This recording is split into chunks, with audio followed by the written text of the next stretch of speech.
Welcome back to News 3 today. It's set aside to be a day of reverence outside of the four walls of the church. Next Saturday, September 7th, Savannah's Hope City Church will host its second annual Worship in the Park.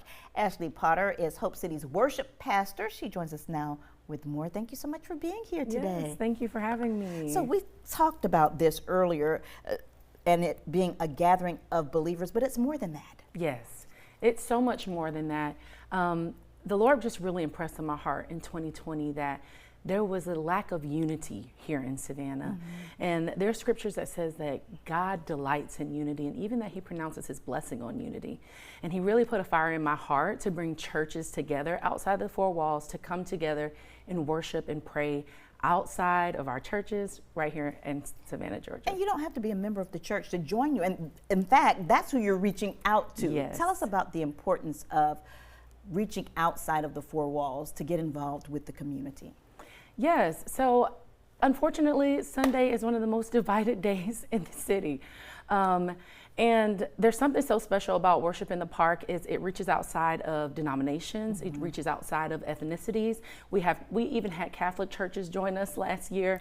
So it doesn't matter if you're Baptist or Pentecostal, non-denominational, we come together to just serve our one God that we all believe in. And I believe that it makes a major statement not only for the believers, but for those that don't know Christ yet. And tell us what we can expect if we attend.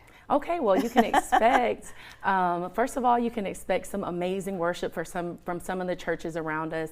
I would love to shout out the Sanctuary. They have been a great partner from last year to this year, and they will be worshiping with us along with a few other churches.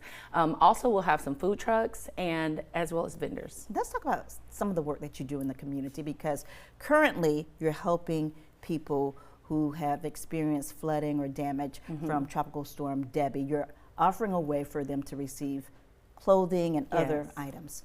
So Threads of Hope was actually already in the works before Debbie came around, but we've sped things up to help those that are really in need. And so we're collecting items such as clothing, food, and things like that to be able to give away, give people more of a shopping experience rather than a giveaway, so they can have still kind of that pride in them. But it'll be on September 6th. We'll be having that at the church, and there'll be slots for people who sign up that can come and pick up those items. And in the meantime, folks can drop things off to you 11 a.m. to 1 p.m., 5:30 p.m. to 8 p.m. on Tuesdays and Thursdays, and also during Sunday service at church on Gateway Boulevard. Let's talk about the work that you're doing outside of the city, because you've been on several mission trips to South Africa. Yes, mission trips has always been a major part of Hope City. I've been attending there for 9 years now, and the most recent trip has been really special. They went to Eswatini, and we were actually able to raise about $4,000 to purchase a home for one of the pastors that they met out there who was living out of the church.